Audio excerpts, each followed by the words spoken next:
If you go back 24 years, I think the road deaths were 4,000 per year. Now they're down to like 1,000. Oh, that's But very that interesting is to not know. because of driving standards. Okay. That is just car safety.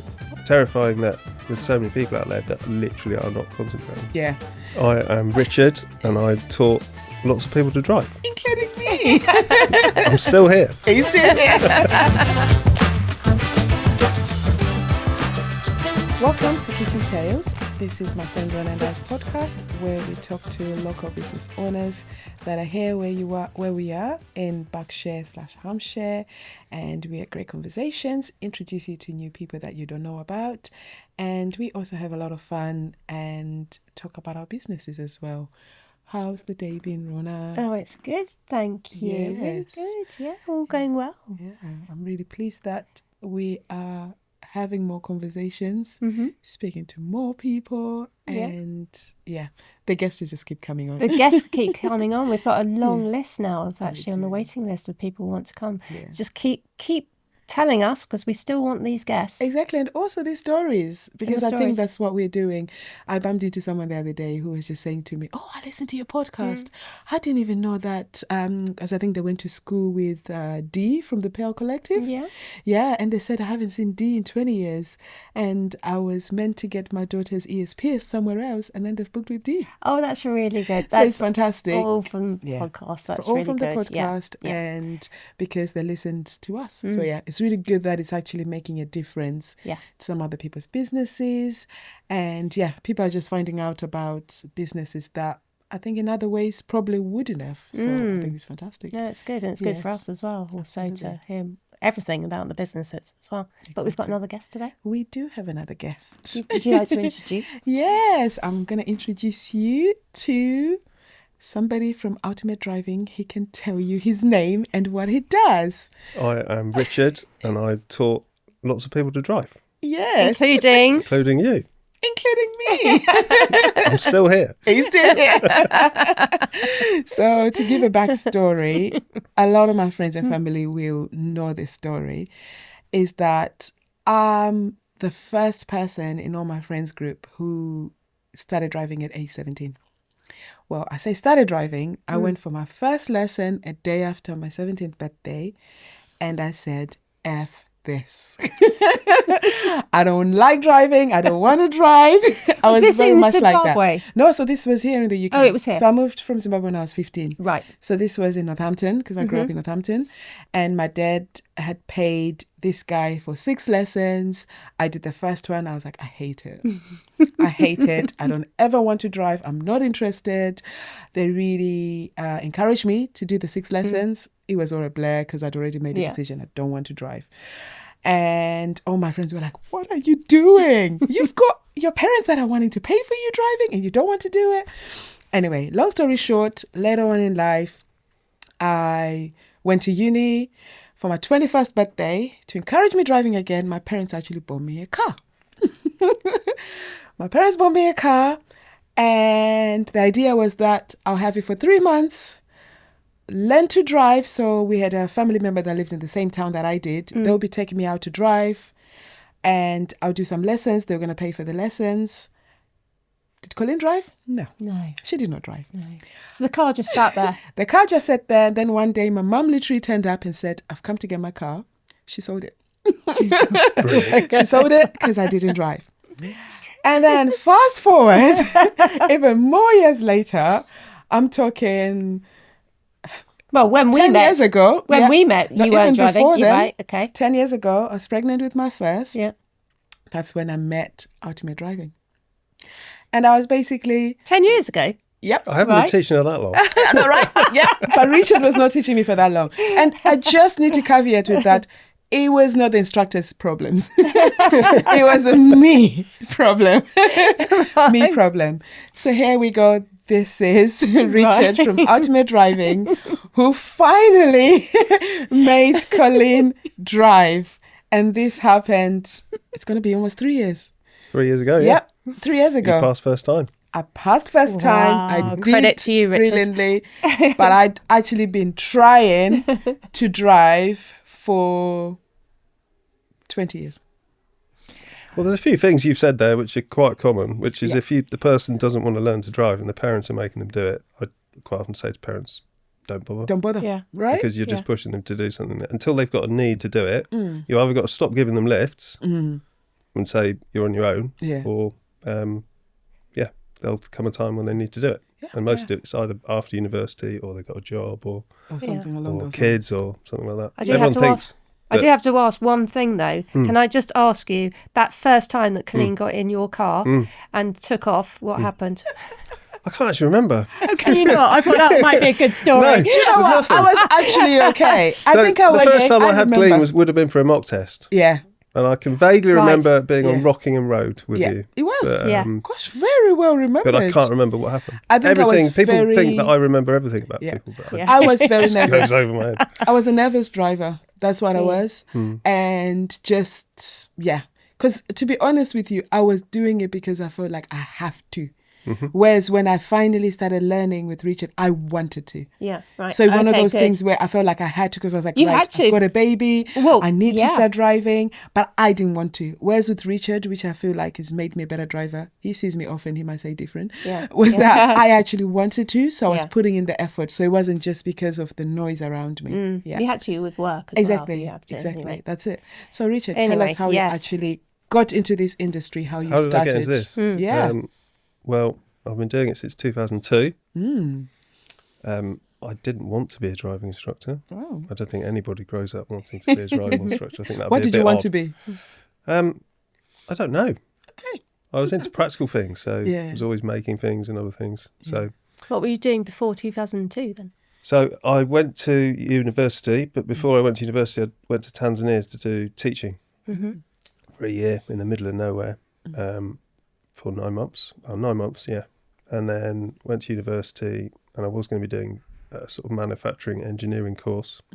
I soon realised I didn't really enjoy the mathematical side of that one. I don't know why, but the thing is, most people, I see it today with teenagers that go to university, they just go because everyone else is going. Yeah. They don't really think about it. And I was like, this is too much maths. So having taught in Tanzania, I was like, well, why don't I just become a design technology teacher? That was going to be what I was going to do. And then I did that for 2 years and then changed course again because I wasn't really learning any more than I did at A-level or GCSEs with woodwork or metalwork, and decided to then go and do product and furniture design. And then my final year project, I went back to Tanzania to make furniture for schools, which was quite successful. And I finished uni and just moved back home, paying my mum some rent, and just needed to get a job. So I was working up at Highclere Castle as a kitchen porter, which was great. It was one of the best jobs I ever had, that. No responsibilities, it was great. Didn't have to deal with customers. That's Downton Abbey answer, by the way. Yeah, that's before Downton Abbey. Yeah. And then I was going to go back out to Tanzania again to try and get funding to do a project, which I did for 6 months. And then finally I came home and back at Highclere Castle again. And then I saw an advert to become a driving instructor, and I thought, okay, I could do that for 2-3 years, pay off all my student loans, living at home, paying my mum some rent, and then I could go again. Yeah. And then that never happened. I paid off all the student loans, but I didn't do anything else, and I'm still here 24 years later. That's crazy that yeah. it's been 24 years. I bump into people like I've taught kids of parents now Wow. that I've taught 20 odd years ago. That's crazy. And I don't remember people's names, weirdly. Yeah. I bumped into someone at the weekend and I'm like, I can remember so there's a much about face. you. Yeah. Oh, yeah. I'm It's so faces. what random things, but I cannot. It's really awkward if I'm like, Yeah. what's your brother? We'll call him your brother.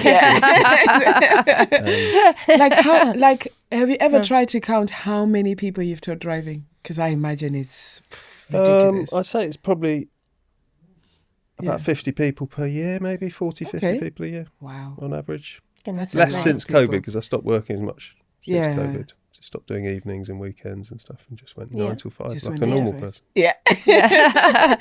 And is it still really difficult? There's so much talk since I think COVID Yeah. about tests. Yeah, And it's still it should still- change on the 12th of May.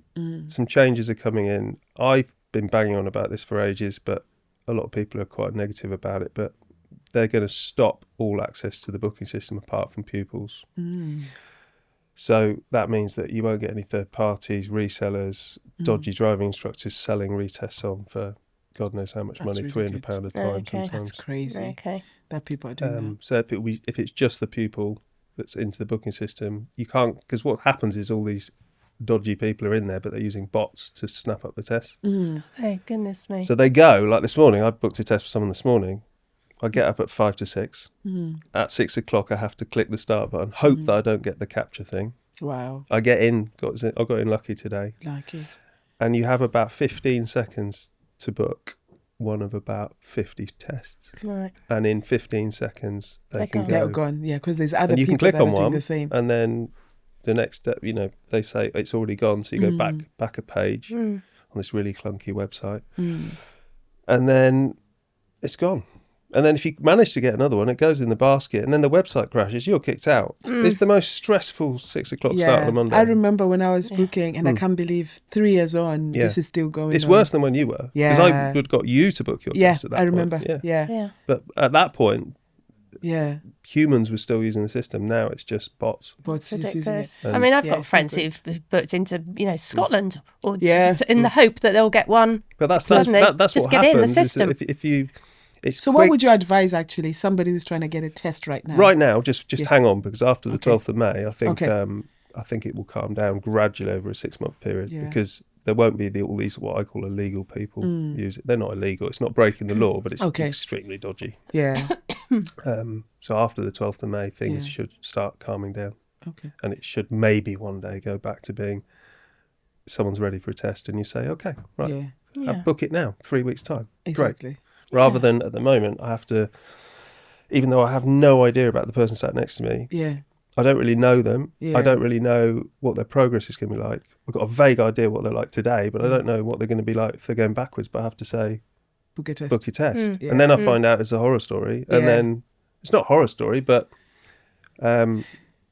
once you tell someone to book a test, Yeah. they get that in their mind. And it's very Okay. difficult to get them to change that, or to Yeah. coach them into, really, you're not ready for that. You're not ready for it. Yeah. And then there's options. I could maybe swap tests or move people's clients around. Yeah. But from the 12th of May, I will no longer be able to manage the test bookings. Okay. So it's going to be a bit more of a It's going to be challenge. more challenge, yeah. But even now as well, it just adds more admin to your job. when you, when you're just meant to be driving somebody, teaching them how to go, and then go home and relax. But now It'd you're be doing lovely a if bit it of could go admin. back before COVID. Yeah. 3 weeks. I mean, Exactly. A lot been of things have times- changed since Yeah. COVID. yeah. And just people's attitudes to driving and learning to drive are just, I always say, it's like the toilet roll situation. Yeah. When we had the toilet roll situation in COVID, it literally, as soon as everyone went back to their normal shopping habits, because they upped production, it stopped. Yeah. But Everyone since panics. COVID, Yeah. nobody has stopped panic buying driving tests. Exactly. They It's passed their crazy, isn't test it? on their 17th birthday, their Yeah. theory test, and they book a driving test. Yeah. They haven't even Immediately. driven at this point, Yeah. but they've got a Yeah. test But booked they or just tried to booked. book one. Yeah. And they're paying like £300 sometimes to do it. It's just frustrating because they then will get a short notice test, hence like the Scotland thing. So Yeah. people would book a test in Scotland because booking a test is time consuming. To swap a test is not. Okay. So when Colleen learnt to drive, I would have Yeah. advised book it somewhere else Yeah. and Get then it in. swap That's it what I did. as soon as you can, because all the admin's done. Yeah. So you're just in seconds changing Exactly. it. Yeah, 'cause So if that's you what I imagine did. hundreds of thousands of people are in the system, swallowing up places that they're never going to take a test. Yeah. Yeah. So there'll be people in Newbury Yeah. that have never intention. They'll be doing it in other parts In of the other country. parts of the country. So yeah. it's just madness. bonkers. It's But it's madness. taken the DVSA, 6 years to sort this Yeah, out, to sort it out. or to do something meaningful, a big Yeah. change. Gosh, Yeah. we can't wait to Yeah. hear all about those changes. Yeah. Yes. So, in the 24 years that you've been teaching people to drive, you've obviously seen so many changes, driving rules, everything. What's the biggest change that has happened, I'll say, in the last 10 What, years? to the test or to driving? To everything. Just any changes that you've seen. Fast drivers. I think- they're just like, everyone's Right, if you go back 24 years, I think the road deaths were 4,000 per year. 4,000. And I think now they're down to like 1,000. Oh, That's but very that interesting is to not know. because of driving standards. Okay. That is just car safety. All right. That's Okay. very interesting. So the amount to of know. accidents has gone up. I haven't got these figures on me, but the Yeah. amount of actual serious accidents has gone up. Yeah. So the standard of people's driving, mainly because of mobile phones, Yeah. is shocking. Yeah. You know, you're not talking about when I started, you know, I had a Nokia phone. Yeah. And I mean, to text on that. And at that point, it was legal to use a Yeah. phone. So it changed in 2006. Not that I would or did. But to actually send a text message whilst just texting in the kitchen was a struggle. Yeah. Yeah. So you didn't see people. They certainly didn't have video calls going on. You look in people's phone. I just walk down the road on a queue of traffic and you look in and you're like, oh, Snapchat, Yep. Instagram. Oh, and it's like, exactly. it doesn't So stop. bad. So people are, and you know, you want to pull them up on it and just say, just put it away. Well, I wouldn't use it when I'm driving, but it's in your hand now. It's in your hand now. Yeah. You know? So it will be in a minute when Yeah. that's it. And just the notifications, you see it so many times with young people. If they put their phone down near their gear stick in my car, and if it's face up, you can just some people, they're being pinged all the time. It's terrifying that there's so many people out there that literally are not concentrating. Yeah. It's just crazy, isn't Not it? good. And the irony is, most modern cars have Apple CarPlay, so Yeah, you they can do. just go, "Hey Siri." Sorry if I've just set everyone's phone off. Can you send a message to Colleen on WhatsApp? Yeah, and then you send it. You don't Yeah. need to look at a To screen look anymore. at the screen anymore. Yeah. And these cars are all modern cars, but they're still using their phones. And all that. yeah. Come on, chase Yeah. So that's why Yeah. that's why it's unsafe. Yeah. Genuinely, But otherwise, the cars are safer, the cars are safer, than they yeah. were 100%. over 20 years Yeah. ago. Yeah. Are you That in makes a- a lot of sense. Are you an electric or are I'm you electric, in a, yeah. You're electric, okay. Yeah. With manual? With a No, manual gear no, set? it's all, okay, all so automatic. All all automatic. yeah. Right, Yeah. okay. So that's why Colleen sort of really Yeah. That's why was I able to do excelled. it. Exactly. Um, Because that was so important for me. I towards the end. thought that when you do a test, you have to have a manual car. Is that not right? No. That's not true. if you right. pass in a manual, you can drive both. Yeah. right. If right. you pass in an automatic, Yeah. you can only drive an Right, automatic. automatic. Okay. However, with the petrol and diesel ban coming in 2030, I think now there's something like only 82 manual cars available that are brand new, down from, I think in something like 4 years, that's a 57% drop, something like that. Right, So the okay. amount of cars on the road now are still massively manual. But if you go onto Auto Trader now and you look at how many cars, there's more automatic second-hand cars for sale than there are manual if you go Oh, and tick all the okay. boxes. Right. So the world is just going automatic It's because petrol and diesel, so electric and hybrid, are only automatic. So all the car manufacturers are just Yeah, of moving. course. So BMW, Mercedes, Mini, for 2.5 years now have not made a manual gearbox. Yeah. Right, okay. So the smaller cars are moving that way. Nice. Okay, That's really interesting. Yeah, interesting. So what sets you apart? Because obviously when you're driving around, you see so many driving instructors, so many different companies. What sets you apart from all these other companies? I just like to say I'm highly organised. I've got a YouTube channel with various videos and, help with parts. I wouldn't say, I never teach the test routes, but all the difficult, tricky parts of Newbury, Sainsbury's, Roundabout, Robin Hood, all that stuff go on. I use my iPad a lot. I write lesson notes. The pupil gets an updated copy of that every lesson, so they can view it on their phone. And have an online course. That's all filmed in a manual, so I do give a discount to people that are learning with me. But I will update that at some point. It's just taking time. COVID was great. I had lots of time on my hands. Nice. But it's still relevant. It is. But yeah, it's just there. Yeah. And how much do you charge per hour? We charge 48, but if you're a new pupil, you get a 2-hour lesson at 80. So it's just, we give a discount. We've always have done for that because the first session is always much more talking, explaining, and dealing with someone that's highly nervous. And if you're trying to do that in an hour, to me, it's just and it just goes a bit wrong. Yeah. I can imagine. Then after that, we do 430 for 10, and we do for 225 for 5, so 45. Okay, that's good. Good prices. And then every pupil has to put their own test. Or do you book I, it? at the moment, I'm booking till the 12th Right, of May. Yeah. right. But DVLA will be changing. They're changing that, it. Right. So okay. I don't know how I'm going to cope with that. Yeah. Yeah. I've just got everybody at the moment is being booked in. Oh, right, yeah. Yeah. But I am looking forward to a line on a Monday morning. Oh, yeah. Yes. And from asking that question, I have to give you a lot of praise since being I'm an ex-student of yours. I did notice you've reversed into a space. I did. That's how I. Amazing. That's literally how I drive, and It's that straight was as the well. hardest. That was the hardest for me. I struggled with that. But what actually helped me, which I think you probably need to talk about it a lot more, is the videos.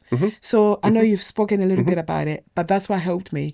So when you're driving with Ultimate Driving, you have your lessons, but Richard also has some videos on YouTube and a driving course that he has on his website that actually shows you the video of the things that he's talking about. So it really, for me, because I'm a visual learner, it really helped me so much. Because when you're talking, I'm like, I get it, but I don't get it. It's not really going in, but it's something that I can also do in my own time and have a look at it. So I think that's one of the biggest unique selling points that you have. And also that the YouTube videos, anyone can access that. You don't necessarily have to be signed up to you. You don't have to be, if you're in Newbury, you can be able to see. But a lot of the information is just relevant no matter where you are and you're driving. So I think that's a massive, massive thing for you. What's your YouTube channel? If you just search for Ultimate Driving Lessons. Ultimate Driving Lessons. Or Ultimate Driving Lessons Newbury. Yeah. There is one video. The local stuff, if you go in the local knowledge playlist, so you've got the Sainsbury's roundabout, Robin Hood roundabout, and lots of other difficult bits. Most of them come up on the test, some of them don't, but there's one on the Cheveley roundabout, like where, again, lanes split, where there's an argument over lanes and people just don't know what's what. So. Brilliant. Well, thank you so much for that. So if somebody wants to book you for a lesson, how do they get in contact and where can they find information? Website, so ultimatedriving.net. Yeah. I've got an answering message on my thing. I just don't do phone calls anymore. Yeah. It's too much time. Yeah, of course. So I've got a really detailed contact form that will answer if you've got a license, have you got a eyesight that is legal, have you got a national insurance number, because I need to check the license, where you live, what times you're available. Once I've got that information, I will quickly get back to you and let you know. Brilliant. Whereas in the old days, you used to spend half an hour doing that on a phone call, and it's like, I just don't have time anymore. I want to finish work at 5. Yeah. I like that. So you have enough time. Yes. So do you teach just weekdays or do you teach 7 Monday days a to week? Friday. Monday 9 to to Friday. 5. Fantastic. You might see me out occasionally on a Saturday if, I do new ones if someone's birthday or something like that. I would do a weekend, but I'll make it very clear this is a one-off. This is a one-off. Yeah. That's good. You need that work-life balance. Absolutely. That's what COVID did. It's the only good thing about COVID. It just taught me, why am I working till 7:30 at night? Yeah, isn't it? Yeah. And it's the best time to just cut it and go, do you know what, I'll just do 9 to 5. Exactly. Yeah. No, I like that. Well, thank you so much for joining us. Thank you, and Richard. finding out all that. We are always asking our guests what they're going to have for dinner. Because, Tonight? Yes. Well, I don't actually know because I've just discovered, what you call it, good to go bags. Oh, yes. okay. Those are So great. I'm not going to say my source at the moment, but there is a petrol station somewhere on the A34 which has got a Waitrose in it. All right. And you can get a lot of food for £5. Really? Mm. But Okay. I will eat anything. So Yeah. I'm not fussy. So I'm not one of these people that needs to plan their life around what they're eating. Yeah. I just go in You the can do fridge and that. open up. But you're Yeah, see what it vegetarian? is. So I'm that's pescatarian. Pescatarian, Pescatarian. yeah. So as long as you So fit if I that was bill. going to cook something, my favourite meal would be my mum's kedgeree recipe. Yeah. I've heard about your Delicious. kedgeree. Yeah, what do you do? How do you make that? How do I make that? Yeah. Poach the haddock, smoked haddock, fry some onions, celery, bit of butter, sweet corn, put in the kedgeree, boiled rice on top, and then chop up some hard-boiled eggs and lots of cayenne pepper.